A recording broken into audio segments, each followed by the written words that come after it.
Muy buenos días tengan todos, todas y todos ustedes. Estamos en el tercer día del cuarto encuentro de estéticas de ciencia ficción y nos encontramos en la mesa 4, que es sobre la temática de labrar la resistencia, futuros verdes más allá de Latinoamérica.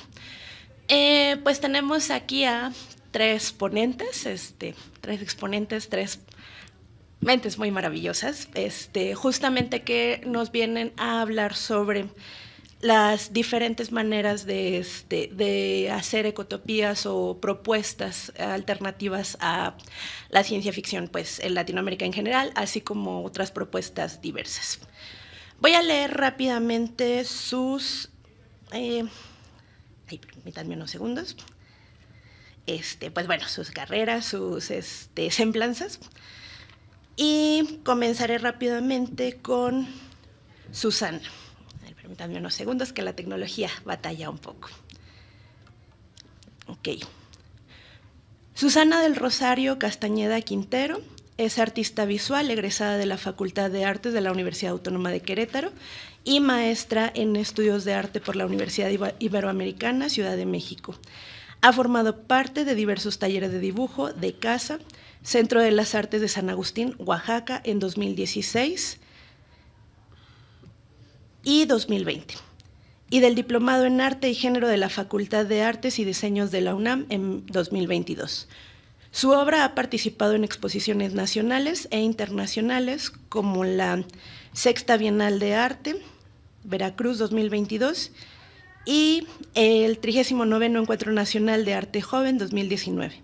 Fue acreedora de la beca Jóvenes Creadores del Sistema de Apoyos de Creación y Proyectos Culturales del periodo 2021-2022 en la disciplina de dibujo.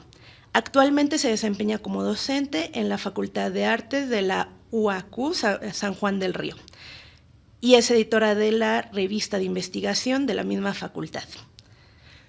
Por este otro lado tenemos a Rita Guidarelli Mattioli Gutiérrez, quien es licenciada en etnología por ENA. Disculpen que me trabo un poco. Maestra y doctora en filosofía por la UNAM, actualmente es profesora e investigadora de tiempo completo en la Universidad Autónoma de Chapingo y profesora de la asignatura en la Facultad de Filosofía y Letras de la UNAM. También es integrante del seminario de investigación Heteronomías de la Justicia, dirigido por la doctora Silvana Rabinovich del Instituto de Investigaciones Filológicas de la UNAM. Ha publicado artículos y reseñas en revistas como Interpretatio, Bajo Palabras, Sociedad e Infancia e Intersticios, así como capítulos en libros colectivos.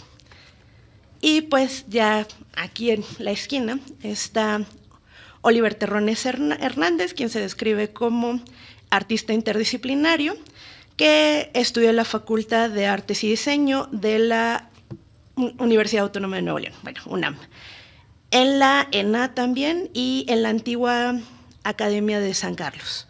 Obtuvo el Premio Estatal de Ensayo Literario Joven por la Secretaría de Cultura de Guerrero en 2016, el Premio Nacional de Poesía Bando Alarconiano, el de ensayo breve del Festival Cultural de Diversidad Sexual y de Género de Morelos, Diversidad y Somos en 2017. Y bueno, muchísimas cosas más porque está muy larga la carrera, entonces tenemos que simplificarla. Voy a ir hasta la parte más actual. Nada más porque sin hacer menos carrera, ¿no? Ha sido becario del PEC de Guerrero 2018 y pues ha colaborado en diferentes medios y ha hecho diversos talleres, intervenciones culturales participativas en Afectes Ciudadanes de Lorena Wolfer y en FARCA, Festival de Arte Contemporáneo de Acapulco. Y pues también estuvo, antes de que se me olvide porque esto es importante, en el tercer encuentro de estéticas de ciencia ficción, Estridencias de la Máquina Estética, Ciencia Ficción Mexicana en Construcción, esto durante 2021. Y pues bueno, vamos a dar inicio a estas mesas justamente con pues la exposición de Susana del Rosario Castañeda. Adelante, por favor. Perdón, disculpen. ¿Tomo tu micrófono o leo? Bueno, hola. A todas las personas que están aquí y bueno, ya las que nos escucharán en línea después. Mi trabajo se titula Utopías, Alimentos y Ciencia Ficción, de Matapoiset a los monocultivos en Brasil. Es una pequeña ponencia que escribo sobre algunas obras que personalmente pues, sí me gustan, ¿no? Que son obras literarias y una obra audiovisual. Y voy a platicar un poquito sobre estas piezas y cómo se relacionan con el tema de la alimentación y cómo ha sido trabajado en estas obras que además se relacionan con la ciencia ficción, ¿no? La utopía, nos dice Darko Subin, es en sí misma un género literario. Sin embargo, también puede ser una de las múltiples maneras en las que la ciencia ficción puede presentarse, tanto en la literatura como en sus variantes visuales y audiovisuales. Las utopías, en la pintura o en las artes plásticas en general, por ejemplo, pueden rastrearse en las obras de algunas vanguardias artísticas del siglo XX, en las cuales se hacía hincapié en el desarrollo tecnológico como aquello que iba de la mano con un futuro mejor. El optimismo en el desarrollo industrial y las preguntas acerca de nuestra relación con las nuevas tecnologías se reflejó en obras derivadas de movimientos como el futurismo o el surrealismo, tanto en Europa como en Latinoamérica. Jasmine Adler lo ejemplifica bien con artistas como Jules Solar en Argentina o el muralismo en México, los cuales además de que comenzaron a retratar a la máquina y a las nuevas herramientas de la industria en sus obras e incluso hacer especulaciones sobre el futuro, lo mezclaban con elementos vernáculos y preocupaciones más bien locales o nacionales. La novedad y la especulación, que son características de la ciencia ficción, nos permiten dibujar y pensar en futuros próximos o lejanos. ¿Son estas creaciones capaces de influir en decisiones de nuestra realidad inmediata? ¿O más bien, están destinadas a permanecer en su forma ficcional a manera de potencia o punto de partida? En este trabajo se propone que algunas de las imágenes o temas presentes en obras visuales de no ficción y literarias que tienen relación con la ciencia ficción son lo que pudiéramos llamar detonadores de sensibilidades e ideas que son capaces de influir en nuestros presentes. Para comenzar a responder a las preguntas anteriores, tomaremos un par de documentales realizados en México durante el 2021 para rastrear la utopía y cómo se concibe hoy, primero, más acá de la ciencia ficción. En los cortos documentales titulados Energía y Alimento de la serie El Tema, realizados por la casa productora La Corriente del Golfo, se abordan temas como el hiperconsumo de energía en las grandes ciudades capitales como la Ciudad de México y la agroindustria, esta última como una manera reciente de concebir a la producción y el consumo de alimentos como un sistema que funciona a través de agroquímicos, producción en grandes cantidades y distribución. Pablo Montaño, quien estuvo a cargo del guión de la serie, escribe lo siguiente, y cito: al final de cada entrevista hacíamos la siguiente pregunta. ¿Y tú, cómo te imaginas que se ve tu comunidad si ganan en lo que están luchando? La pregunta descoloca, viene desde un plano fuera de la realidad, desde posibilidades que se antojan prohibidas. La pregunta incomoda, pero la respuesta da vida. Hicimos la pregunta muchas veces, hilamos las respuestas y ahora tenemos un collage de ese otro mundo posible. Y se acaba la cita. En los cortos se dialoga sobre las alternativas para estas dos problemáticas que aquejan al país y principalmente a la ciudad capital, a la vez que se presentan a personas que actualmente están trabajando en estas alternativas o proponiendo desde sus campos de estudio y acción. Sobre la alimentación, por ejemplo, se exponen los beneficios de los huertos urbanos y se dialoga con personas dedicadas a la producción de alimentos en Xochimilco gracias a la conservación de la actividad chinampera. En ambos episodios, Yasnaya Aguilar, quien es escritora y que además funge como una de las anfitrionas de la serie, hace referencia a la necesidad de comprender que no existe una sola alternativa, sino que estas son múltiples.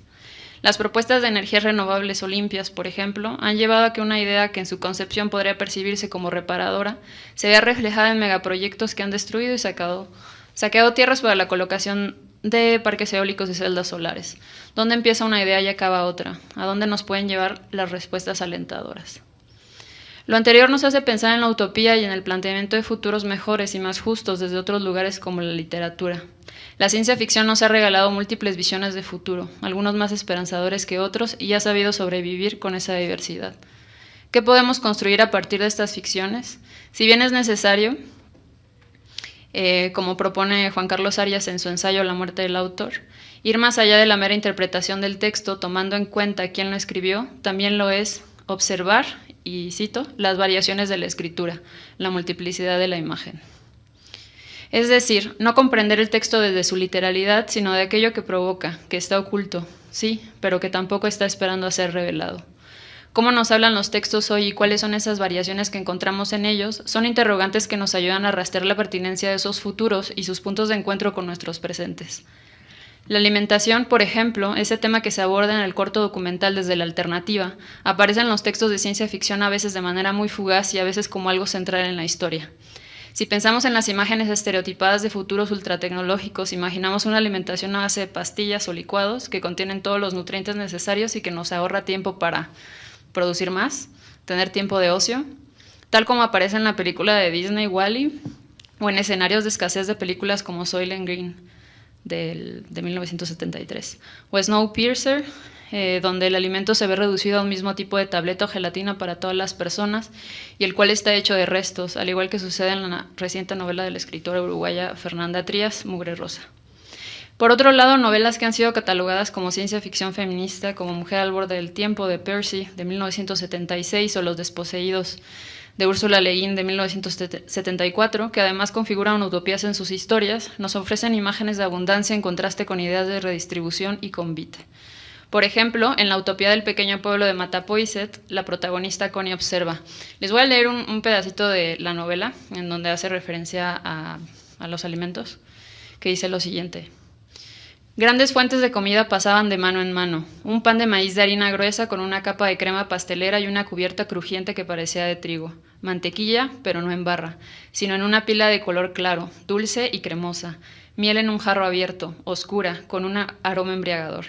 La sopa contenía abundantes alubias, zanahorias, unas verduras blanquecinas que no pude identificar, sabrosa y con un toque de curry.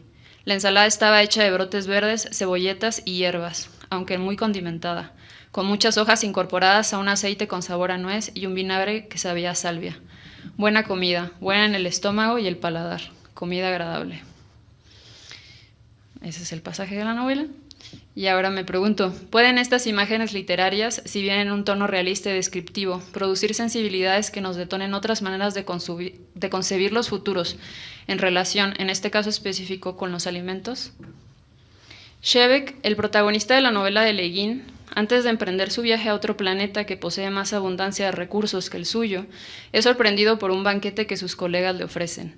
Y aquí voy a leer un pasaje de la novela de Los desposeídos, que dice: Era evidente que muchos habían reservado para la fiesta sus raciones de alimentos de varios días. Había cantidades increíbles de cosas para comer. El pedido de pasteles fue tan grande que el repostero del refectorio dio rienda suelta a su fantasía, creando delicias desconocidas hasta entonces. Obleas especiadas, cubitos aderezados con pimienta para acompañar el pescado ahumado, pastelillos dulces, grasosos y suculentos. Hubo zumos de fruta, frutas conservadas que venían de la región del mar de Kerán, diminutos camarones salados, púas de boniatos fritos, dulces y crujientes. La comida, apetitosa y abundante, era embriagadora. Y ahí se acaba. Incluir también en una lectura de estos pasajes una visión crítica y cuestionar más allá de la mera descripción se vuelve necesario, y en ese sentido, las artes visuales complementan de alguna manera lo que en un primer momento encontramos en el texto escrito. La repartición de alimentos de manera justa y el hacerle frente al uso desmedido de agroquímicos y la hiperproducción se abordan en trabajos como los de la artista Isadora Neves Márquez en su proyecto sobre Iwi, conformado por varias piezas y que además desemboca en un libro que lleva por título Searching for a Character Between Future Worlds, que nos propone una reflexión a través de la imagen y el texto que produce un futuro en el que el personaje principal es una androide llamada Iwi. Al final de su corto Semente Exterminadora de 2017, Neves Márquez explora a través de su protagonista el diálogo con un campo de maíz transgénico. Es decir, la androide es capaz de escuchar lo que ese cultivo tiene que decir y los espectadores, que podemos ser nosotros, al igual que su acompañante humano, no alcanzamos a entender más que un monólogo. Elizabeth Jingway nos dice que esta escena en particular nos hace preguntarnos si esta capacidad de Iwi de comunicarse con el maíz transgénico es debido a que ella misma es resultado de una tecnología compleja o es que compartimos con las plantas algo más que una relación de poder. A diferencia de lo que podríamos pensar como una relación dada entre lo femenino y la naturaleza, aquí nos encontramos con lo femenino artificial y su capacidad de escuchar lo que las plantas, también artificiales, tienen que decir. Se advierte una transgresión a la dicotomía naturaleza-tecnología que nos ayuda a pensar en las posibilidades de la segunda para abordar problemáticas que nos aquejan, como los monocultivos, como lo aborda Neves Márquez ahí en el corto, que a su vez son el resultado de la misma. Iwi, quien al ser un androide no consume alimentos, le dice a las plantas que son sus hermanas, que al igual que esas semillas de ese campo de maíz, ella misma no puede reproducirse y su cuerpo está condenado al control de los humanos. Neves, a través de una estética de la cual Alfredo Zuppi ha abordado en algunas investigaciones como lo-fi sci-fi, algo así como ciencia ficción de baja fidelidad, a través de imágenes que no pretenden ser otra cosa, nos adentra en un futuro que también es un presente, en el que la alimentación y lo que estamos haciendo con ella se vuelve el tema principal de una narrativa que va más allá de una presentación del problema. ¿Qué sensibilidades encontramos en ese diálogo, en esa presentación de un personaje que no es humano, pero podría parecerlo? Con sensibilidades me refiero a aquello que la imagen, al igual que el texto, puede detonar, algo así como un mapa mental de ideas que van surgiendo a partir de otras. El diálogo de Iwi nos abre la posibilidad de pensar en la escucha de otras formas de vida, y esta alternativa, presentada como ficción, es una más de las posibilidades de pensar nuestros vínculos con la alimentación. La imagen, un cuerpo que reconocemos como humano representando a un androide indígena que nos presenta el uso de efectos visuales, que no pretende el uso de efectos visuales, sino simplemente el reconocimiento de su persona, nos muestra también una posibilidad de pensar en otras maneras las tecnologías. Esta obra que hemos mencionado, los documentales, las novelas y el corto de Neves Márquez, incluyen no solo una salida visual o escrita que también crea imágenes de una idea, sino posicionamiento político, crítica y quehacer investigativo que además nos permite navegar por su superficie como quien surfea en las olas para tomar de aquí y allá emociones que conectan con otras. Muchas gracias.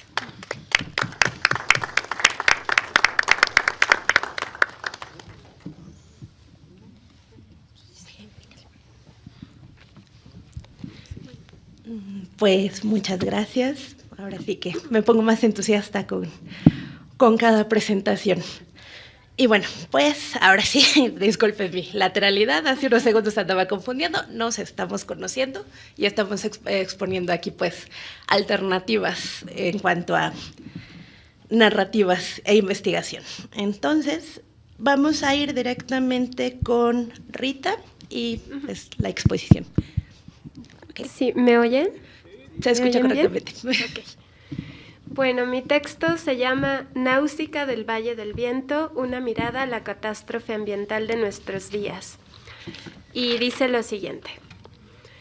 En 1984, Hayao Miyazaki estrenó la película Náusica del Valle del Viento.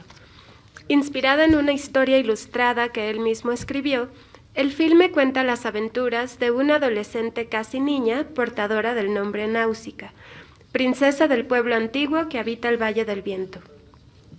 Ubicado a las orillas del mundo, entre el mar de la corrupción y el lago ácido, bosque y mar respectivamente, repletos de residuos tóxicos a causa de la civilización, aquel valle es un refugio para la vida.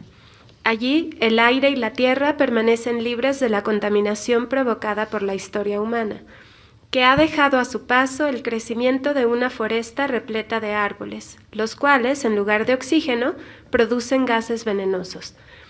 Esos gases inhiben la posibilidad vital de los mamíferos y, en cambio, nutren la propagación de insectos de inmenso tamaño, dispuestos a responder furibundos ante la presencia, siempre violenta, de los humanos en su territorio.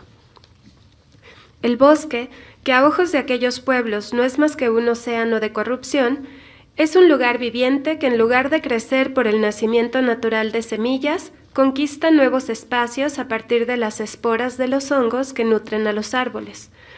Su relación es recíproca, mientras que aquellos, después de alimentarse, les devuelven nutrientes a los árboles, estos les brindan espacio a los hongos para crecer, y no solo entre sus raíces, sino en su cuerpo entero. Así, esporas semillas germinan por doquier, adueñándose o más bien recuperando para el bosque territorios habitados por la humanidad. Como ocurre con frecuencia, los pueblos circundantes viven la expansión forestal como conquista y despojo de sus espacios vitales. Y es que si el bosque lo ocupara todo, no habría lugar para la especie humana.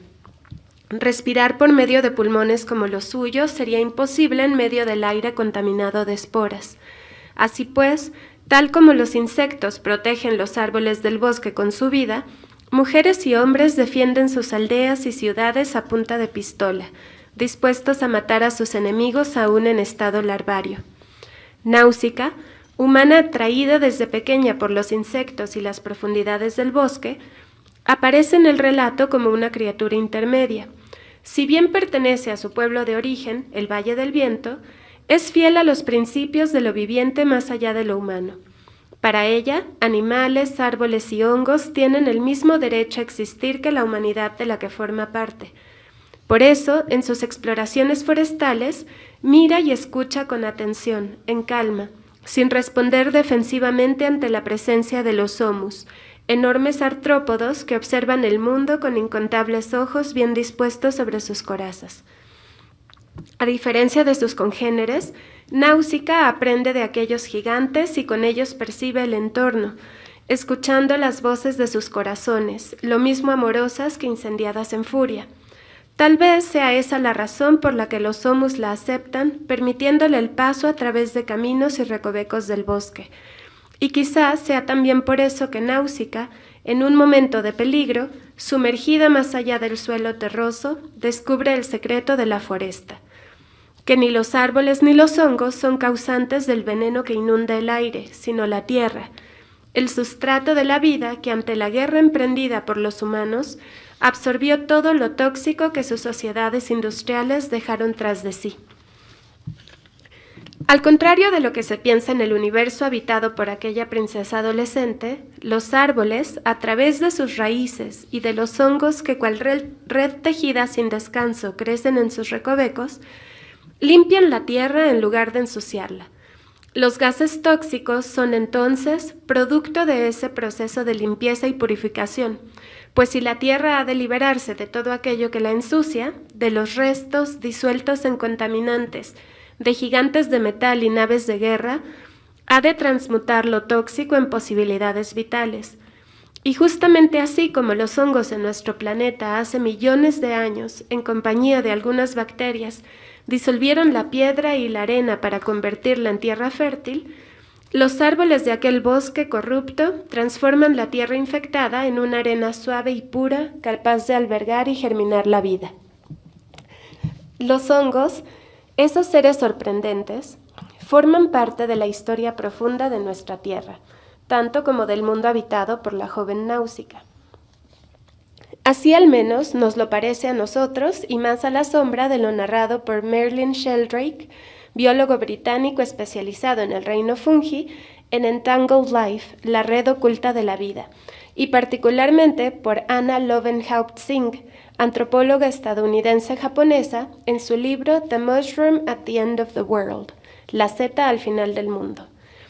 Allí se relata el recorrido de la autora por 5 países del planeta en busca de historias que tienen por protagonista al hongo Matsutake, regenerador de bosques destruidos por industrias forestales, cuya recolección es una tradición ancestral en Japón y que hoy en día se cosecha en varios lugares del mundo para exportarlo a aquella isla, donde se lo considera un manjar. Quizá podría suponerse que Miyazaki, defensor de lo viviente todo y conocedor de la cultura y la historia de su país, pudiera haberse inspirado en el Matsutake para escribir Náusica. Así ocurre sobre todo al comparar el filme con la historia ilustrada, pues en ambas obras, a pesar de sus diferencias en extensión y profundidad, los hongos juegan un papel fundamental en el renacimiento de la foresta, en su resurgimiento, aquella fuerza de vida propia de los bosques. Sin embargo, para fines de nuestra reflexión, aunque breve, resulta imprescindible formular algunas interrogantes. En principio, ¿qué es el Matsutake y en qué lugares le es dado crecer? Pero sobre todo, ¿por qué traerlo a cuento en una investigación filosófica presentada en un congreso sobre ciencia ficción y la emergencia ambiental de nuestros días? Para responder estas preguntas, consideramos apropiado acercarnos de manera incipiente a la búsqueda y recolección de aquel hongo extraordinario a partir de los descubrimientos de Lovenhaupt-Singh, quien no solo narra el relato del origen de aquella tradición, sino también historias de comunidades e individuos que, recolectando aquel hongo y otros similares, han encontrado un modo de ganarse la vida. Algunos de los personajes principales de esos relatos, además del hongo y los árboles con los que cohabita, más que nada pinos y robles, son migrantes de países del sureste asiático, como Laos y Vietnam, quienes después de una serie de conflictos bélicos encontraron refugio en la noción estadounidense de libertad, es decir, del sueño americano. Así pues, mientras buscan en los bosques de Oregon el renombrado hongo que podría cambiar su fortuna, aunque sea por unos instantes, consolidan su experiencia de lo que entienden por una vida libre. Allí, entre los árboles de aquellos bosques, pueden hacer uso de sus saberes, aprendidos en los campos agrícolas, lo mismo que en el campo de batalla. Allí pueden respirar el aire forestal tal como hacían durante su infancia en sus países de origen. También son protagonistas de estas historias quienes en Japón se dedican a la técnica de restauración forestal conocida como Satoyama, tierra humanizada. Una forma, según relata la antropóloga, de reordenar el crecimiento de los bosques para fomentar la presencia, entre otras criaturas, del hongo matsutake, pues se trata de un hongo salvaje que vive precisamente en lugares donde los humanos han metido mano. Y lo mismo ocurre en Finlandia con sus bosques de tan solo unas pocas especies, aquellas que después de limpiar los brotes de otras plantas son las únicas a las que se les permite crecer, siempre bajo el control de quienes organizan el espacio forestal. Por supuesto, son también relevantes los campesinos chinos de la región de Yunnan que con sus tareas cotidianas han logrado restaurar territorios devastados durante décadas por la industria maderera. Mas lo son de igual modo los insectos y otros animales no humanos que dispersan las semillas, lo mismo que el fuego y la erosión a las que se han adaptado los pinos, los antiguos pueblos que siglos atrás habitaban esos territorios, así como las criaturas y los eventos que juntos han construido la historia de esos lugares. Con estas palabras lo dice Lovenhaupt Singh: los pinos, el matsutake y los humanos se cultivan entre sí sin intención. Hacen que los proyectos constructores de mundos de unos y otros sean posibles. Esta es una de las partes más significativas de aquel relato. La certeza de que la historia se construye de muchas maneras, con actores diversos y no solamente por las acciones de los seres humanos. En sentido inverso, a juicio de la autora, incluso los paisajes son agentes de la historia, pues se modifican a lo largo del tiempo como resultado de un conjunto de procesos iniciados por seres de todo tipo. Así lo expresa ella misma. Los paisajes no son escenarios para la acción histórica, son agentes en sí mismos. Por lo tanto, podemos afirmar con ella que hay otras maneras de construir mundos. Tal como ocurre con los paisajes, las infancias y las juventudes son también constructoras de la historia. A pesar de que a lo largo del tiempo se les ha negado la posibilidad de pensar por sí mismas, por sí mismos y sobre todo de participar activamente en el desenvolvimiento del mundo, niñas, niños y adolescentes son sujetos de los tiempos y espacios que habitan.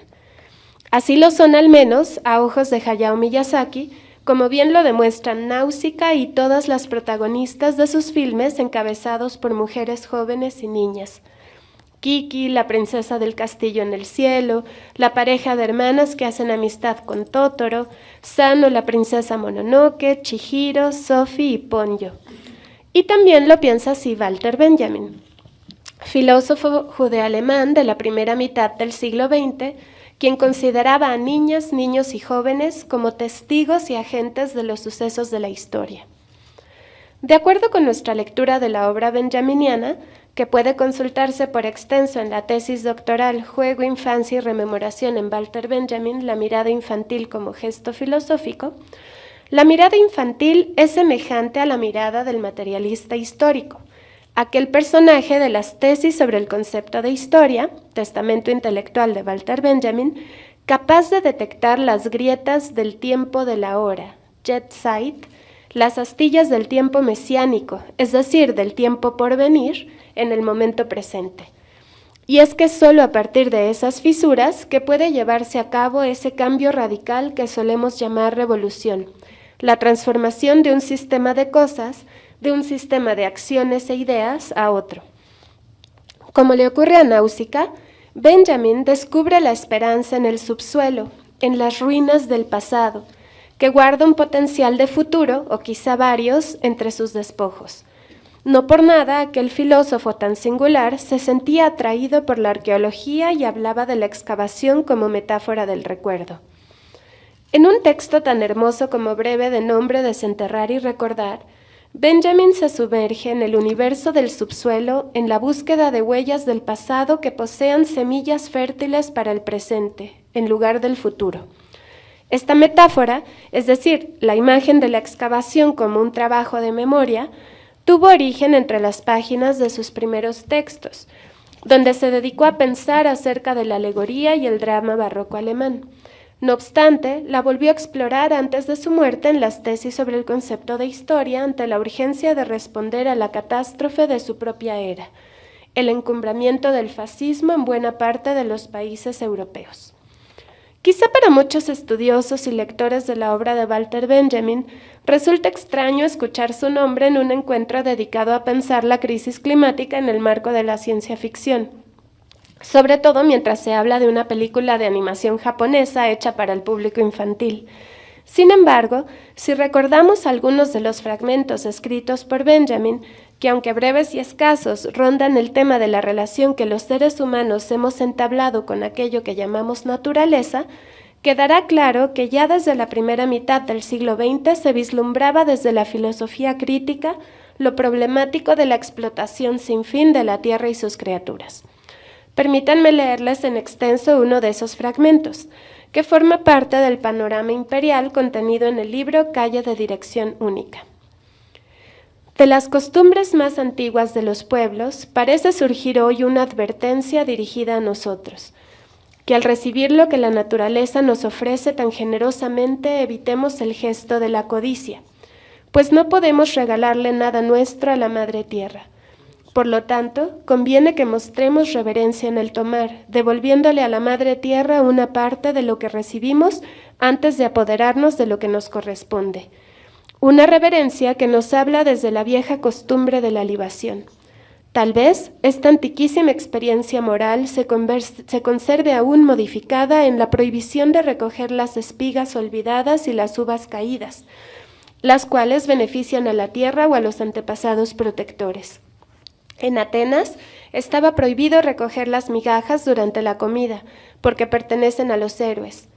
En cuanto a la necesidad y la avidez hayan hecho degenerar la sociedad hasta que ya solo pueda recibir de forma predadora los regalos que le ofrece la naturaleza, hasta el punto de llegar a arrebatarle sus frutos antes que lleguen a la madurez para poder venderlos a buen precio y hasta el punto de vaciar todos los platos para mejor saciarse, toda su tierra se empobrecerá y el campo le dará malas cosechas. Si recordamos además el gusto de Benjamin por los juguetes, los libros infantiles, las memorias y las experiencias de infancia, sabremos que nada indigno encontraría entre estas palabras. Y si por último recordamos también las alertas benjaminianas sobre la catástrofe como la otra cara del mito del progreso, reconoceremos con mayor razón la importancia de releer a Benjamin en el contexto de la emergencia ambiental que ahora nos acecha. Y es que el mito de la catástrofe, de esa destrucción anunciada ante la que no se puede hacer mucho, por no decir nada, suele generar impotencia, resignación e inmovilidad, pasividad, para decirlo en una palabra. En cambio, si reconocemos en su seno, aunque sea un recoveco de esperanza, una posibilidad, por minúscula que parezca, de encontrar una vía alterna, podremos poner manos a la obra de una manera distinta. Así lo escribe Benjamin en Experiencia y Pobreza, un breve artículo publicado en una revista alemana de nombre Die Literarische Welt en 1933. ¿A dónde lleva al bárbaro esa su pobreza de experiencia? A comenzar de nuevo, a tener que arreglárselas con poco, a construir con poco y mirando siempre hacia adelante. Pero ¿cómo nos podrá ser dado recomenzar? En consonancia con Náusica, lo mismo que con la filosofía benjaminiana, reconstruyendo a partir de las ruinas aquellas alternativas de presente que en el pasado quedaron suspendidas. Y aunque no sea posible realizarlas en nuestro tiempo, tal vez podremos con ellas nutrir el sustrato para que quizá algunas semillas, unas más viejas que nosotros y otras sembradas en nuestra era, germinen en el futuro. De eso, creemos, trata Náusica del Valle del Viento. Esa primera gran obra producto de la imaginación, la perspectiva sobre el mundo y el arte original de Hayao Miyazaki. Esa advertencia de futuro ante la industrialización y la destrucción de la humanidad y el resto de la naturaleza que llevamos perpetrando hace ya suficientes décadas. De eso trata, pues, el relato de esa joven princesa, de una esperanza pequeñita oculta entre las raíces de un antiguo bosque, entre los residuos tóxicos de la historia humana, que no ha podido arrasar con todo sin dejar aunque sea una diminuta posibilidad de vida. Los hongos milagrosos, que en simbiosis con los árboles que habitan, logran recuperar la tierra, y con ella la esperanza de lo viviente. Gracias.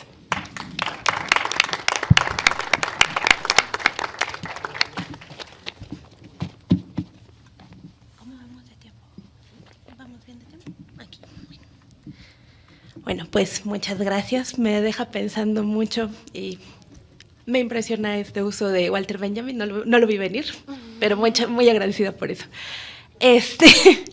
Bueno, pues ahora procedemos a ir con Oliver Terrones, quien justamente también nos trae otra propuesta sobre repensar pues, el cambio climático. Adelante.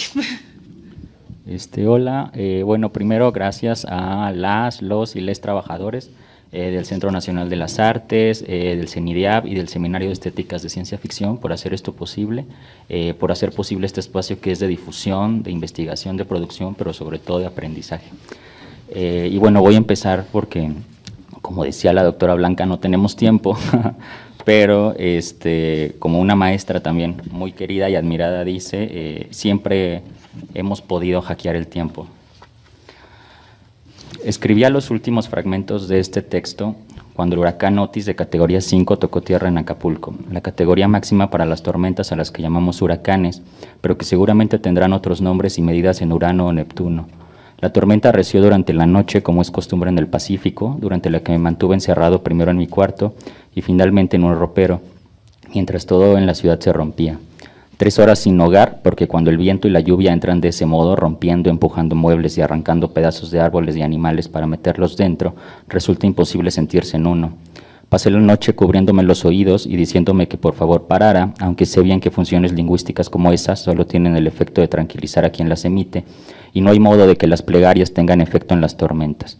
Lo que de ningún modo es un sentimiento de desesperanza, pues de serlo no estaría ahora mismo aquí, como parte de un encuentro que se desenvuelve, entre otras cosas, alrededor de la palabra.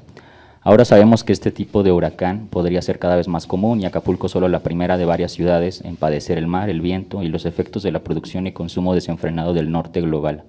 Nada de esto tendría sentido bajo la premisa de que los desastres naturales son caprichos de Dios o la naturaleza que impactan ciudades planificadas. Los días después del huracán, es decir, los últimos 30 días, escuché la teoría detrás de la imposibilidad de rescatar a alguien flotando a más de 3 metros del suelo, bebés que vuelan dentro de un hospital, familias enterradas rezando, barcos volando sobre tiendas, la frivolidad de consternarse por algunos turistas varados por sobre el 1.000.000 de habitantes del puerto, la esperanza de repetir el modelo de desarrollo turístico que diseñó a una ciudad que hoy es una catástrofe, y la maldad inherente de quienes, sin víveres y ante una ciudad colapsada, no se resisten a saquear una tienda buscando comida. Dentro de este marco, pretendo contar las posibilidades del solarpunk, obviando que la ciencia ficción intersecciona con el arte y como tal se infecta de casi todos sus problemas y virtudes. El solarpunk o punk solar es un movimiento punk de la ciencia ficción inclinado hacia las utopías, utopías, protopías, heterotopías y elementos utópicos en la crítica antiutópica como respuesta a la emergencia climática. Se caracteriza por la multidisciplinariedad multimedia punk y bosquejos suyos aparecen en la ficción climática, el tecnooptimismo y el ecopunk. Su popularización ocurrió mediante Internet y una producción imaginaria basada en ciudades verdes, vitrales, energías alternativas, luz y referencias al neoimpresionismo y Art Nouveau, contraponiéndose a la alta tecnología y vida pobre del cyberpunk. Originalmente se pensó a la energía solar fundamental en su estética, pero con el tiempo lo solar devino en un recurso simbólico opuesto a la noche cyberpunk. La ausencia de canon libresco le ha llevado a un revisionismo que concuerda con varias de sus premisas. Por ejemplo, que el solarpunk debería funcionar a partir de tecnologías existentes y cosas que ya sabemos que son posibles, que los creativos solarpunk no necesitan reinventar la rueda, sino comunicarse con quienes la construyeron por primera vez, o que la tecnología que necesitamos para una utopía ya está aquí, simplemente no hemos encontrado la voluntad política para promulgarla, todas en sincronía con la ética de reducción de consumo. Su genealogía incluye a varios libros anglosajones de la segunda década del 20 y a un cuerpo de recursos electrónicos que se suman al esteticismo anglosajón, la ecocrítica y el activismo medioambiental en textos estilísticamente similares a los manifiestos vanguardistas y a la ecología punk de medios hágalo usted mismo, circulando información a través de textos, gráfica, teatro, moda, música, conferencias, encuentros y arte-acción. Estos manifiestos definen las características y problemáticas de su ecosistema imaginario, modelando en 2021 a un salmo para les salvajes de Becky Chambers, la primera novela solarpunk premiada con un Hugo, y eventualmente la aparición de ciudades solarpunk fuera de los guetos. Es en esta etapa donde enmarcamos a Sumeru, la ciudad solarpunk del videojuego Genshin Impact, que es el que está corriendo atrás. Hasta ahora, el videojuego chino más popular de la historia y con el singular eslogan les tecnotakus salvan al mundo. Traducido de las computadoras, nos recuerda que sus dinámicas otorgan a los videojuegos características y pedagogías diferentes al televisor. Su joven historia y la de su comunidad contiene varias victorias en contra de la empresa misma, modificando jugabilidad y narrativa.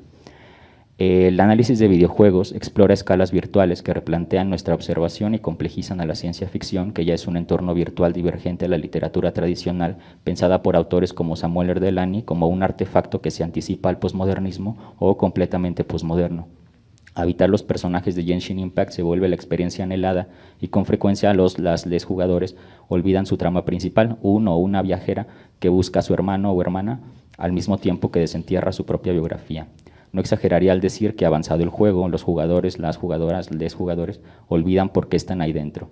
Su trama ocurre dentro de la heterotopía de Teyvat, construida mediante referencias socioculturales chinas, japonesas, indias, alemanas, iraníes, francesas, rusas y precolombinas, con imaginarios premodernos que problematizan categorías eurocéntricas como espada y brujería o tecnología mágica o magitech, pero también al sinofuturismo, con acentos simbólicos en teteras, cartas, sellos, contratos, jarrones, choconús, golems y palacios flotantes, mientras que la magia, brujería y hechicería son más bien medicina, comercio, jurisdicción o guerra.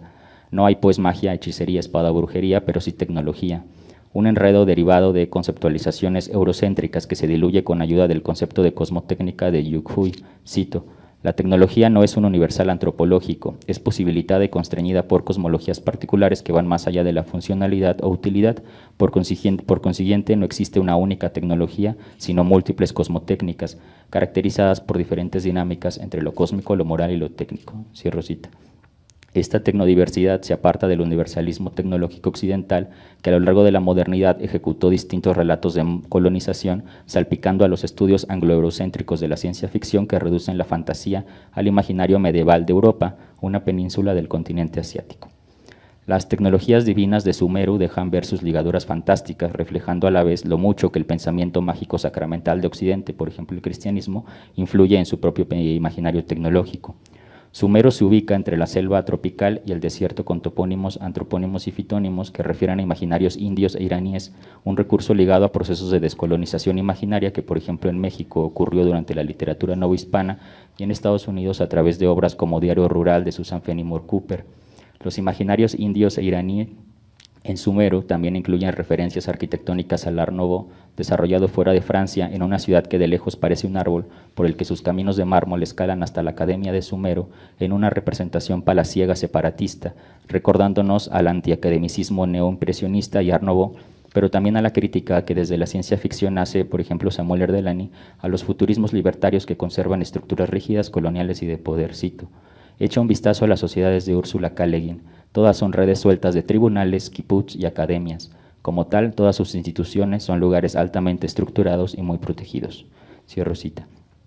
Esta ciudad-jardín crece bajo el aparente resguardo de un arconte prisionera en un alcázar vegetal que es capullo, laboratorio, nave y palacio Art Nouveau, siguiendo el tropo occidental del jardín como espacio de sabiduría, poder y sadismo inherente que modela el espacio con plantas sometidas a fuerza de tijeras, podadoras, asadas y rastrillos, resultado de una crueldad controlada, donde los jardines expresan no solo una cosmovisión y proyecto de sociedad, sino también un ideal de vida y modelo ético, siendo un elemento clásico de las utopías occidentales.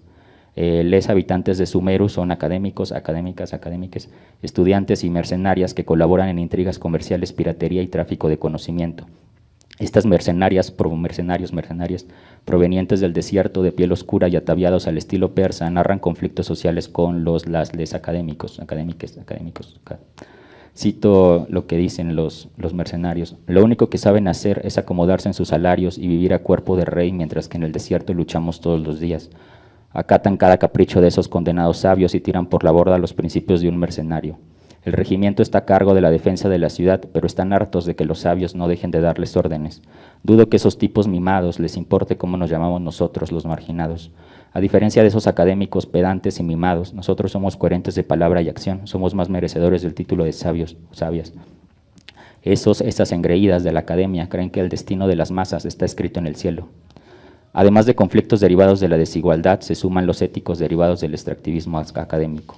Mercaderes y artistas se agremian subterráneamente en un suburbio que crece en las raíces de Sumeru, ornamentado con herrería, jardines y ebanistería, desde donde resisten mandatos académicos como no bailar, no teatralizar y no llevar a cabo fiestas populares. La Academia de Sumeru mantiene relaciones migratorias con el resto de regiones donde es común su presencia en puestos de poder, sin ser la primera vez que se representan relaciones interurbanas solarpunk. En Mujer al borde del tiempo del 76, la personaje principal transita entre su presente en un sanatorio mental y la aldea futura solarpunk. En la serie animada Arcane del 2021, ambientada en el universo del videojuego League of Legends, la explotación de una ciudad cyberpunk sostiene a una brillante ciudad steampunk en la que habitan élites económicas, políticas y científicas, desde donde se expulsa a un científico antibelicista, fundando junto a los guetos una aldea solarpunk desde la que opera en contra del colonialismo steampunk. Estos híbridos funcionan como heterotopías, fracturando fronteras impuestas por manuales cosméticos y estilísticos que, lejos de degeneración, son muestra de un ecosistema creativo vivo. Las heterotopías, según Foucault, reflejan una saturación propia del siglo XIX, crisis, acumulación del pasado y sobrecarga de muertos.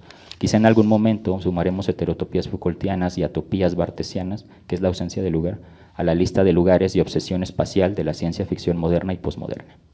Su estilo gráfico es cercano al del animador, mangaka y empresario Hayao Miyazaki, considerado inspiración solarpunk, pero también criticado por romantizar Occidente y sus burgos impulsores del capitalismo, ad hoc con el hecho de que Japón es quien mejor ha incorporado la tecnología occidental. A su vez, Miyazaki se inspira del neoimpresionismo, que a través de la paleta de color buscaba maximizar la luz mediante preceptos racionalistas, desterrando todo color terroso, lo que estéticamente quizá determine la ausencia de diversidad climática solarpunk, siendo predominantes bosques, selvas, taigas y praderas, pero anómalos los arbustales, páramos, desiertos, estepas, tundras, océanos y desiertos polares. Son frecuentes en las alusiones poéticas del impresionismo, el antiacademicismo, las alusiones solares y la observación técnica y científica de los colores. Además de la paleta, Genshin Impact ocurre en una atmósfera planeable en sintonía con filmes del estudio Ghibli, como Náusica del Valle del Viento, El Castillo en el Cielo o El Increíble Castillo Vagabundo, que invocan al viento como un signo entre la evasión, la elusión y la voluntad, sintetizando al sentimiento fantástico.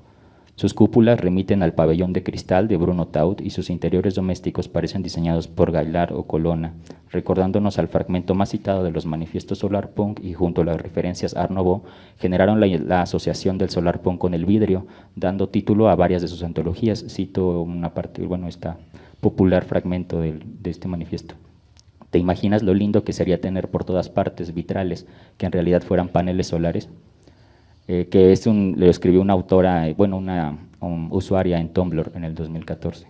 La vegetación urbana cubre una opulencia vegetal que rechaza metales preciosos y diamantes en una discreta ciudad que adquiere su fama de ciudad de la sabiduría, tanto por su arconte como por el Akasha, un dispositivo tecnológico similar al Conner de Mujer al borde del tiempo, que es esta cosita que traen los personajes aquí como un aparatito, que rige a la ciudad de modo discreto, blando, interno y cercano a la clorofila, la inteligencia natural y las fantasías cibernéticas. Localiza, informa, pero también cosecha sueños.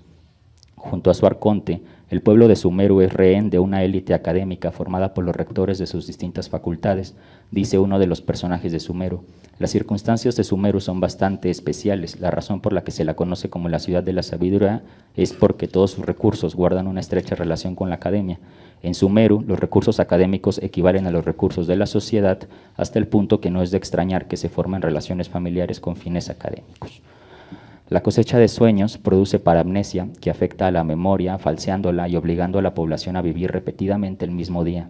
Esta cosecha forma parte del desvío de recursos de la academia para construir a un dios mecánico que sustituya al arconte, extrayendo de un árbol conocimiento al que llaman divino y cuya única prueba de divinidad es enloquecer humanos, humanas. Lo encapsulan e insertan a través de la caja, reflejando las necesidades de una ciudad académica y sus estándares industriales de producción de conocimiento, dice uno de los traficantes.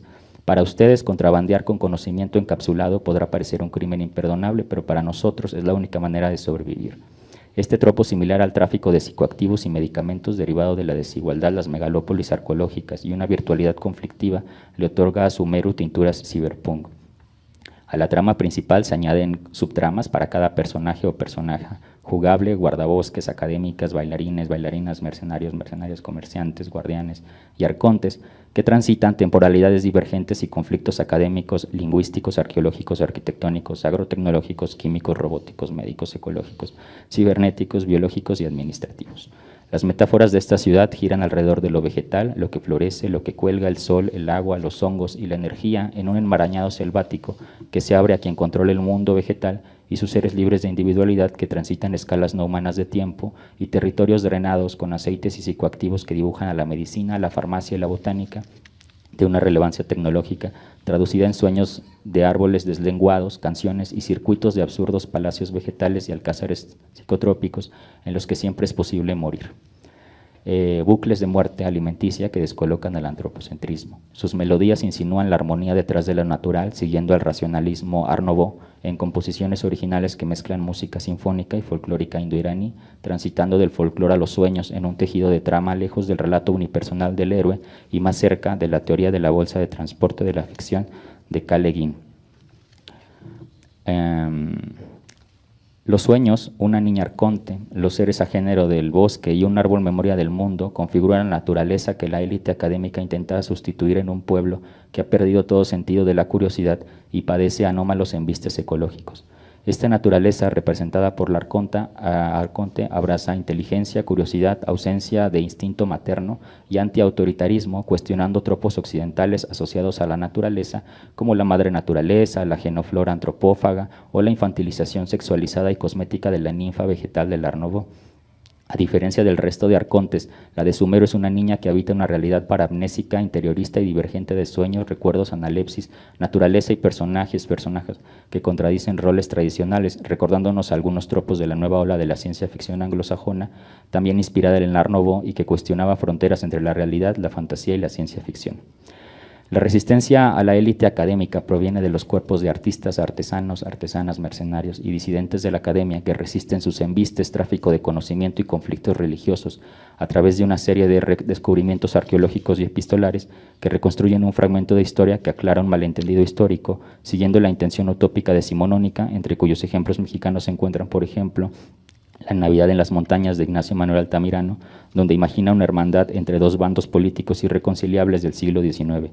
Unidos, mercenarios, mercenarias, habitantes del desierto, disidentes de la academia y el arconte, remedian la paramnesia que obliga a Sumeru a vivir un mismo día cientos de veces, auxiliados con la memoria muscular de una mercenaria y una bailarina, cuya fuerza adquirida por la repetición diaria fractura la ilusión del inmutable día.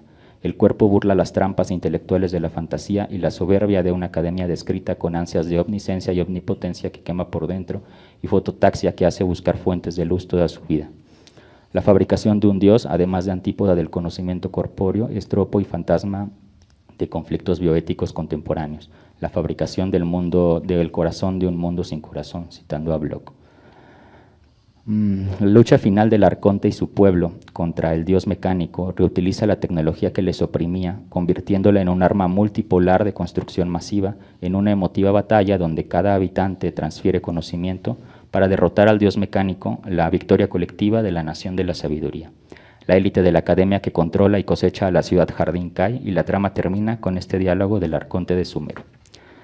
Todos anidamos a la sombra del gran árbol de la sabiduría, mientras nos asomamos a ver el mundo.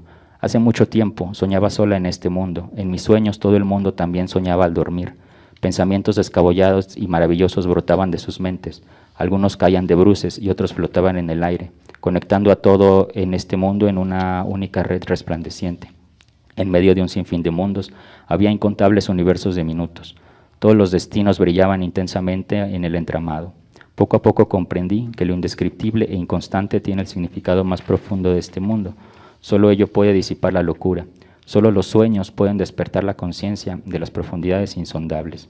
Soy yo quien hizo la pregunta y soy yo quien buscó la respuesta. Devolveré todos los sueños a la gente. Adiós, pueblo de Sumero. Espero que esta noche sean bendecidos con los sueños más dulces. Gracias.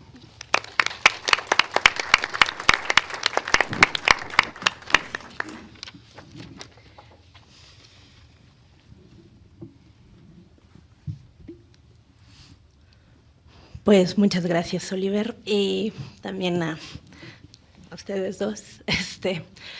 Me está llamando muchísimo la atención cómo es que hay mucho punto de encuentro e intersticios entre, mencionaron surrealismo, mundo de progreso, disidencias, crisis ambientales, obviamente, pero también un ambiente de recuperación que habla de la urgencia, ¿no? Pero bueno, pues justamente vamos a ir a la parte de preguntas del público. Bueno, yo tengo muchas, pero primero con nuestros asistentes. ¿Dudas, preguntas, comentarios? Adelante. Hola, sí, se escucha. Muy interesante mesa. Y solamente tengo una pregunta para Rita. Ayer que se habló sobre la cuestión de la ruina, y tú lo mencionaste justamente hoy, ¿tú crees que la idea de ruina, o sea, comparación de lo de desecho, porque justamente también es algo como que mencionas, ¿no? De que justamente la contaminación, o sea, el cambiar la idea hacia la ruina ya nos da una esperanza hacia el futuro, o sea, pensar que tendremos ruinas que podremos rescatar en un futuro nos da como una esperanza. Y el bosque podría ser como recuperar esas ruinas, ¿no? De ese pasado que hemos desconectado. Va por ahí más o menos mi pregunta. Y para nada más cerrar, me encantó tu ponencia. De hecho, ahora me dan ganas de volver a leer a Benjamin desde ese enfoque que le diste, porque cuando yo lo leí fue como de, pero desde el enfoque que diste ya es como, necesito correr a leerlo. Ya, muchas gracias.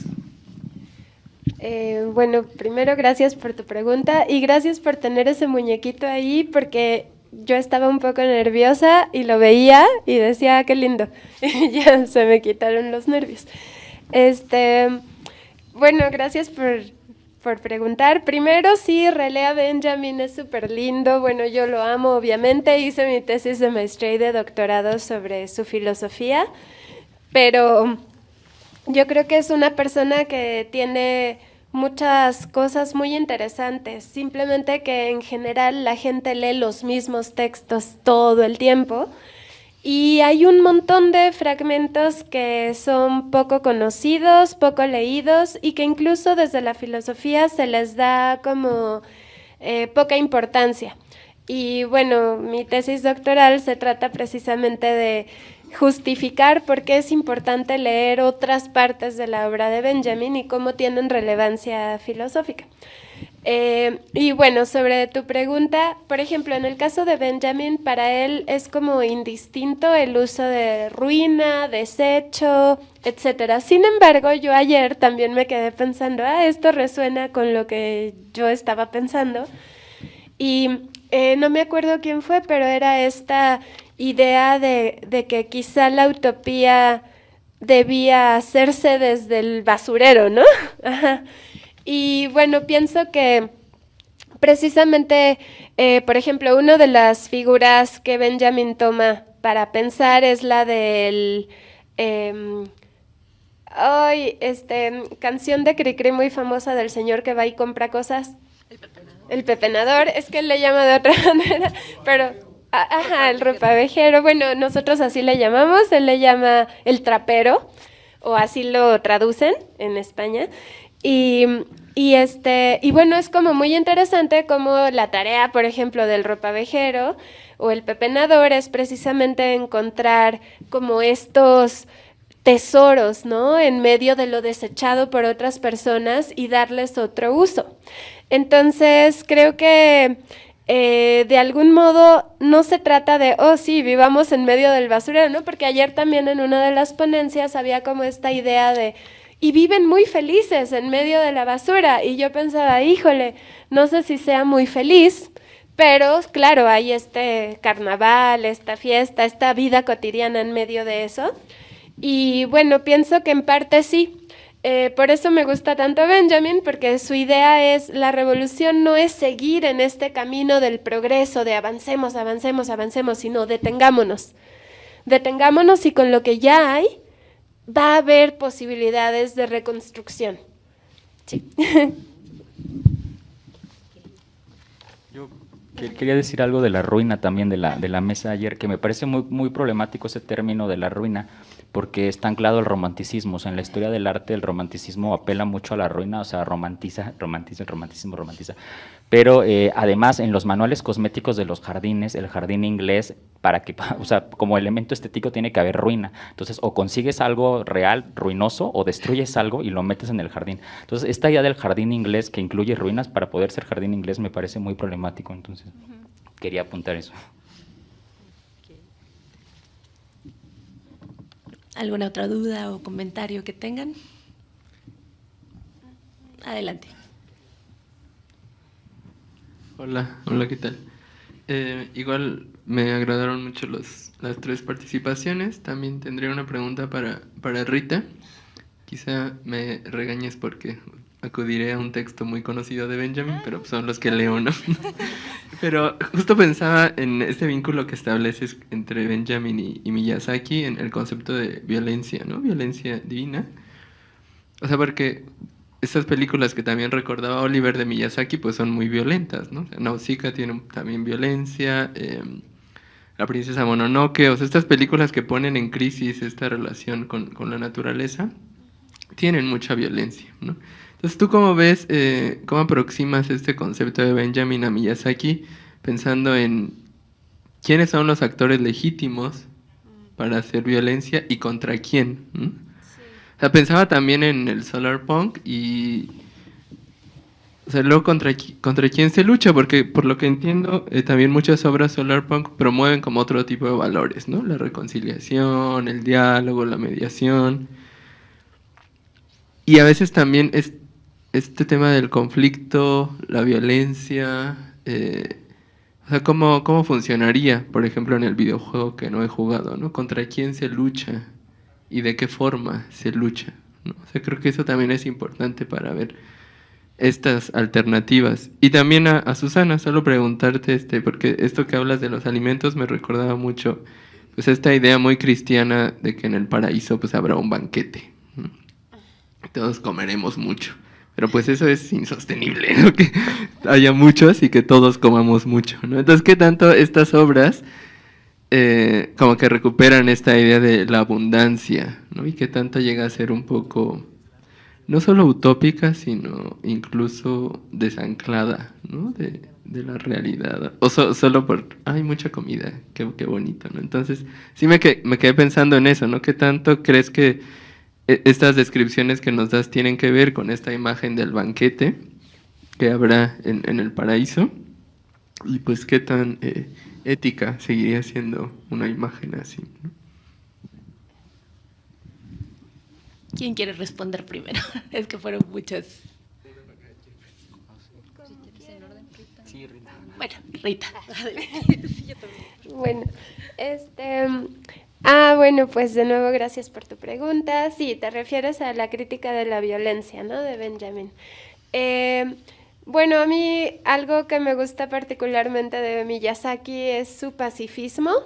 Es verdad que sus películas son profundamente violentas, pero al mismo tiempo, bueno, estaba pensando que en Náusica la película es muy violenta, pero la historia ilustrada, bueno, el manga, digamos, es más violento. O sea, realmente sí es como un nivel de violencia mucho mayor. De hecho, Náusica termina así como yéndose, ¿no? En medio del bosque con un personaje que no aparece en la película. Y porque de plano ya es como insostenible. Entonces, algo que aprecio de de Miyazaki es precisamente que, aunque nos decía Oliver que lo critican por romantizar o idealizar Occidente, yo creo que en realidad es verdad que se inspira en muchas obras occidentales, pero me parece que también tiene una mirada muy puntual y muy crítica de lo que es la cultura occidental y sus ideologías, ¿no? En particular la del progreso y la tecnificación. Y me parece que quizá la película, creo, bueno, hay dos en este caso y sobre todo con lo ambiental que creo que podrían tener un poquito de eco con esta idea de la violencia divina o bueno, con la idea de Benjamin de que hay una violencia que sí es legítima, ¿no? Y otras que no necesariamente. Y pienso que podrían ser tanto la princesa Mononoke como Ponyo en esto que ocurre, ¿no? Como la naturaleza sí se desboca, ¿no? Porque Ponyo sale del mar y entonces todo está desbocado y todo se inunda. O en la princesa Mononoke esta confrontación permanente entre lo que solemos pensar como naturaleza y cultura.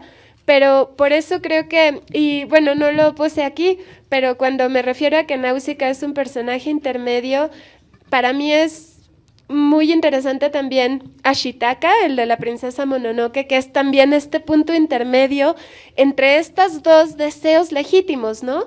El deseo del bosque, de seguir viviendo y seguir existiendo tal como es, y el deseo de Lady Eboshi, que es también un deseo de hagamos una comunidad humana con los marginados de la historia.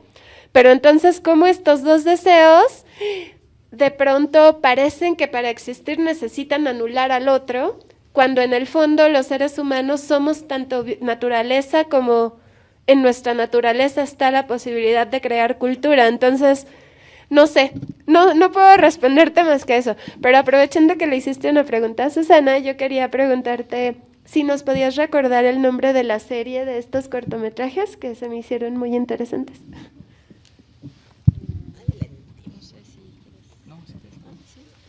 Bueno, gracias Samuel, hola, y gracias Rita por tu pregunta. Igual comentarles a Oliver y a Rita que igual me motivan mucho sus ponencias, bueno, todas, ¿no? Pero ya escucharles, ¿no?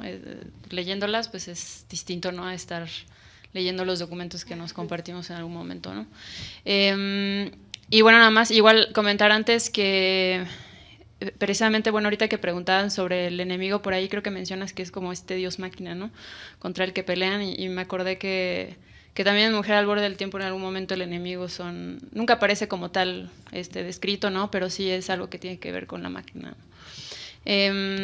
Y bueno, la serie que comento sobre, bueno, el cortometraje se llama Semente Exterminadora, es en portugués, que es Semilla Exterminadora, de Isadora Neves Márquez, y ella trabaja todas las, digamos, son una serie de trabajos enmarcados en un proyecto que se llama IWY, ¿no? YWY, que es como buscando un personaje, searching for a character between future worlds, ¿no? Buscando un personaje entre mundos futuros, ¿no? Y bueno, es una serie que explora sobre todo este tema de los monocultivos en Brasil, ¿no? De soya, de maíz, que además sirven para combustibles, ¿no? Y todo este tema. Y toda su obra en realidad explora como temas que aparecen en obras de ciencia ficción, ¿no? Que además ella también escribe sobre ciencia ficción, ¿no? Hace como investigación. Y le interesa mucho el tema, abordarlo desde la audiovisualidad, ¿no? O sea, como crear estos cortos y toda esta... Pues sí, es más como una artista contemporánea, ¿no? Porque también escribe poesía y bueno, todo este tema, ¿no?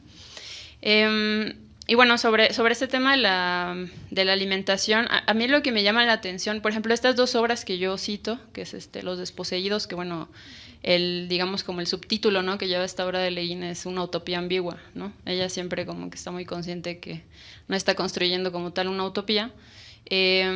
Y por ejemplo también lo mismo sucede en Mujer al borde del tiempo, ¿no? Aparece una utopía, ¿no? Que es este pueblo, ¿no? Que nunca se sabe si son, digamos, solo sucede en la mente de la protagonista, ¿no? O si está experimentando estos viajes en el tiempo, ¿no? Etcétera. Y que también es eso, ¿no? Una utopía ambigua. me interesa como sobre todo el contraste que se genera entre estas otras películas o estas narrativas de un futuro donde hay escasez, ¿no? Y estos futuros que plantean ellas que son de abundancia, ¿no? Y que además se relacionan con el tema de la utopía. Me parece como interesante porque no es solo su abundancia, sino que no, tampoco lo describen tanto porque no son unas obras que aborden directamente, ¿no?, el tema de la alimentación, pero que no es solo la abundancia, sino de dónde provienen o cómo se están retratando esta abundancia, ¿no? Que es como en una mesa con más personas, ¿no? Por ejemplo, en la que narraba de Shevek, ¿no?, de los desposeídos, pues sabemos que viene de Anarres, ¿no? Y que Anarres tiene una escasez de recursos, ¿no?, digamos. Entonces se genera como este banquete que todos sus compañeros, ¿no?, en ese momento fueron guardando comida, ¿no?, para ese momento, y para que hubiera comida en ese momento, ¿no? No significa que haya ya comida en ese planeta, ¿no?, sino que la van guardando, ¿no?, o van cuidando sus raciones para que en ese momento pueda haber un banquete, ¿no? Por ejemplo, en Mujer al borde del tiempo lo que pasa es que también igual todos participan, ¿no?, en el trabajo, ¿no?, en ciertas temporadas, ¿no?, trabajan, otras no, pero digamos que están involucrados en los procesos para el cultivo, ¿no?, y todo esto. Entonces creo que más bien es como me llama la atención como que planteen no solo la abundancia como de, bueno, yo voy a comer todo lo que yo quiera en este gran banquete, ¿no?, sino que va a haber mucho y va a haber para todos, ¿no?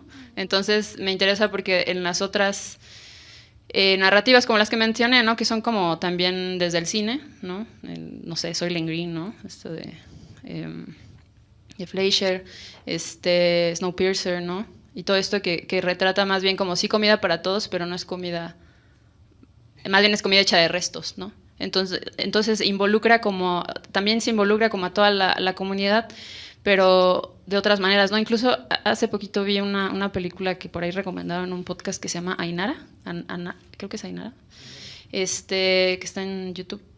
Y por ahí es un viaje, ¿no?, que hacen a través del espacio en una nave y se va acabando como los recursos y empiezan a consumir restos, ¿no? Y así como a entrar como en un ciclo de pero para que alcance para los que quedan, ¿no? Entonces es esto, como más allá de pensar que haya abundancia, ¿no?, así nada más, porque sí, porque además estamos en un momento en el que también se está procurando que haya sobreproducción, ¿no? O sea, se tira muchísima comida, ¿no? Pero simplemente es como no, más bien es la repartición, ¿no?, la redistribución de eso. Y es como lo que es interesante en estas obras, ¿no?, que no, en realidad no está hablando como de una sobreproducción, ¿no? O sea, no hay en realidad una sobreproducción de nada, o sea, porque si no hay una producción justa, redistribuida, ¿no? Entonces sí, desde la utopía, ¿no?, porque además se enmarcan, ¿no?, dentro de la utopía estas obras, pero creo que más bien como de este tema más de la comunidad, ¿no?, de la redistribución. Y bueno, nada, creo que eso. 2 minutos. Pues bueno, rápido de lo del solarpunk. Yo siento que lo que sucede del solarpunk es que forma parte de los movimientos punk, ¿no?, de la ciencia ficción, y yo meto ahí todos. Y el punk en realidad, pues además de ser en principio un fenómeno de mercado, porque así fue planteado, también es un fenómeno de reacción, ¿no? Entonces, ese creo que es un problema al analizar el punk o quienes crean desde el punk, porque es como ser reaccionario, o sea, estar en contra de algo que está padre, pero de repente es como, se ha intentado como, digamos que en el punk no hay certezas ni morales ni políticas, la única certeza es cosmética y estética, sí puede alcanzar ese nivel, pero de repente, por ejemplo, le dices a un dude, ¿no?, así como de, oye, es que estás gastando demasiada agua o estás comiendo mucho. No, es que eso es autoritario, ¿no?, porque yo soy súper punk. Y es como, no sé, bro, o sea, ¿sabes? Como esta cosa. Y de repente el punk tiende porque bueno, había miembros de los Ramones que eran fachos completamente, ¿no? O sea, sí había habido fascistas dentro del punk. Entonces, la derecha alternativa, ¿no?, Milei, o sea, muchos de sus votantes también son chavos y chavas como muy alternativas que se la dan de antiautoritarios, pero, pues, insisto, es más bien una certeza cosmética que realmente moral. Entonces, en este caso es un solarpunk chino, no chino general, sino de Shanghái, que también hay una relación muy particular entre Shanghái y el resto de China, y me parece que lo que están poniendo en jaque es el solarpunk occidental, o sea, la idea de que el jardín, de la utopía occidental del jardín, como el Edén, pues, ¿no? O sea, esta idea del Edén, y entonces creo que ellos se posicionan en contra de eso y en contra del Art Nouveau un poco, porque sus referencias son no del Art Nouveau que ocurre en Francia, sino del Art Nouveau que sucede, por ejemplo, en Turquía, ¿no? O sea, este Art Nouveau que es más bien colonizador, ¿no? O incluso en México, ¿no? El Palacio de Bellas Artes, cosas así. Entonces me parece que este solarpunk de Shanghái intenta hacer eso, y sobre todo que es un videojuego que, porque en los videojuegos, las comunidades de videojuegos, los jugadores son muy violentos, ¿no? Los troles, es como, nos empiezan a insultar, y esta comunidad es muy bonita, o sea, todo es como, entonces a mí esa comunidad de Genshin Impact, o sea, además de enseñarte a hacer comunidad dentro de la virtualidad, que puede ser distinta al mundo real, digamos que te añade como un factor de esperanza, o sea, la idea de que tienes como la constancia, como una idea de trabajar en ti, la idea de no sé cómo explicarlo, sí, la esperanza. Al final Solarpunk se reduce a la esperanza, ¿no? Que como decía Gabriela Damián, al principio no es lo mismo que el optimismo, ¿no? La esperanza es la cualidad de espera y puede ser tanto positiva como negativa, ¿sabes? Vas a esperar algo bueno o algo malo, pero esta idea de temporalidad de que tus hechos, o sea, que tus hechos van a llegar al futuro y vas a esperar ese futuro, esta idea, esta nueva temporalidad, pues, es la esperanza. Entonces, a mí me parece que es más por ahí, pero no sé, a lo mejor me hice bolas. No, yo creo que lo estructuraste súper genial y también estructuraron muy bien todas sus ideas y pues yo quisiera que hiciéramos esta mesa de 5 horas, pero no hay tiempo, como siempre. Entonces, pues, por el momento sería todo. Quédense para las siguientes mesas y pues los esperamos. Muchísimas gracias.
Gobierno de México.